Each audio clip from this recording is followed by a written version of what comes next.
नमस्कार दोस्तों, स्वागत है आप सभी का हमारे YouTube चैनल उत्तराखंड न्यूज वाणी में। भाईदार, ठाणदार, खलीदार, साबरी गुठन मोटर मार्ग के लिए संघर्ष में बैठे इस संघर्ष समिति के सम्मानित अध्यक्ष जी, उनके सभी पदाधिकारीगण, आई हुई मातृशक्ति, आए हुए पिता तुल्य बुजुर्गगण, युवा साथियों को सबसे पहले तो मैं इस बात के लिए धन्यवाद देता हूं कि संघर्ष की लौ एक लंबे समय के बाद इस कपकोट की धरती में दिखा है। पूर्व में अगर एक सरकारी विद्यालय से अगर एक अध्यापक का भी अगर ट्रांसफर होता था, अगर वो अध्यापक में अगर गुण थे तो पूरे क्षेत्र के लोग, वहां की मातृशक्ति, वहां के अभिभावक कहीं ना कहीं आंदोलन में उसके लिए आंदोलन करते थे कि हमारे अध्यापक को हमारे विद्यालय में वापस चाहिए।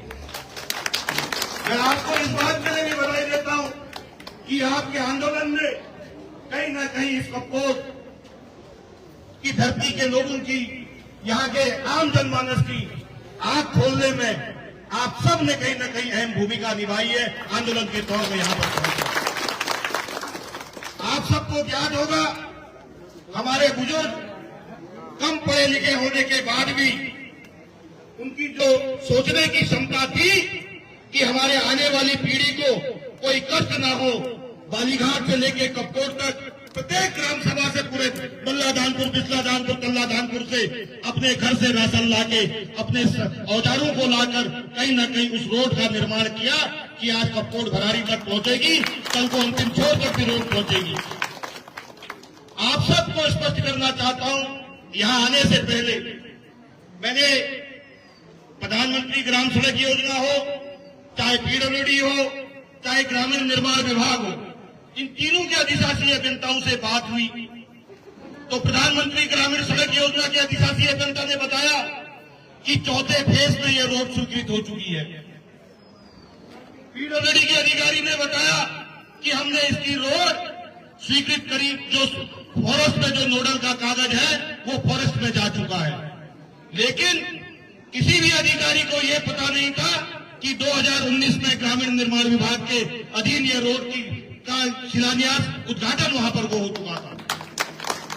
ये कैसा तंत्र, कैसा प्रशासन, किस तरीके का तंत्र इस कपकोट में चल रहा है, मैं आज आपके सामने कहना चाहता हूं कि एक रोड, तीन विभाग, एक दूसरे को पता नहीं है कि किसका काम कहां पर चल रहा है। ये दुर्भाग्य हमारे लिए है, ये दुर्भाग्य हमारे लिए है कि यहाँ के जनप्रतिनिधियों को, उसमें मैं खुद भी सम्मिलित हूँ, पूर्व के जनप्रतिनिधि भी सम्मिलित हैं। मैं कहना चाहता हूँ, जब आप मासिक बैठक अगर अपने अधिकारी कर्मचारियों के साथ करी होती तो एक एक विभाग के कार्य क्या चल रहे हैं आपको उसके बारे में जानकारी होती। उसको अंग्रेजी में कहते हैं मंथली प्रोग्रेस रिपोर्ट। एक एक विभाग अपने विभागों के कार्य जो स्वीकृत है या जो स्वीकृत होने वाले हैं उनके बारे में जानकारी देता है। लेकिन दुर्भाग्य इस बात को लेकर है कि एक विभाग को दूसरे विभाग के कार्य के बारे में पता नहीं है, तो क्या हमारे जनप्रतिनिधियों को पता रहेगा? ये दुर्भाग्य है। आज जिस तरीके से संघर्ष में आप लोग यहाँ पर इतनी बड़ी शक्ति के तौर पर आए हैं, मैं आपसे कहना चाहता हूँ, यहाँ की मातृशक्ति से कहना चाहता हूँ, यहाँ के युवाओं से कहना चाहता हूँ, यहाँ के सम्मानित बुजुर्गों से कहना चाहता हूँ कि आप रास्ता दिखाइए। निश्चित तौर पर रोड धरातल पर भी आएगी, जमीन पर भी आएगी। आप लोगों का संघर्ष यूं ही व्यर्थ नहीं जाना चाहिए। आपने आंदोलन के कई चरण बताए, अध्यक्ष जी ने, यहाँ के तमाम साथियों ने अपनी अपनी बात रखी, उनकी बातों से अपने आप को भी संबद्ध करता हूँ। मैं आप सबसे कहना चाहता हूँ, एक, जितने आप पदाधिकारीगण हैं उसमें आपकी माताएं, हमारी मातृशक्ति भी है। अब आगे की रणनीति इस बात को उनके लेकर हो सकता है, कोई किसी दल का हो सकता है, कोई किसी राजनीतिक पृष्ठभूमि का हो सकता है, कोई किसी राजनीतिक पृष्ठभूमि का हो सकता है। मेरा सॉफ्ट कॉर्नर किसी अपने जनप्रतिनिधि के लिए हो सकता है, आपका सॉफ्ट कॉर्नर किसी और जनप्रतिनिधि के लिए हो सकता है।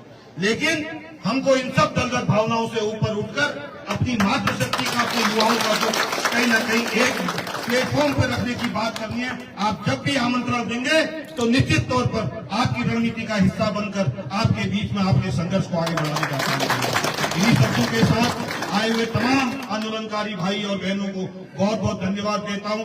आपने इस कपकोट की धरती से एक नई अलग जगाने का काम किया है।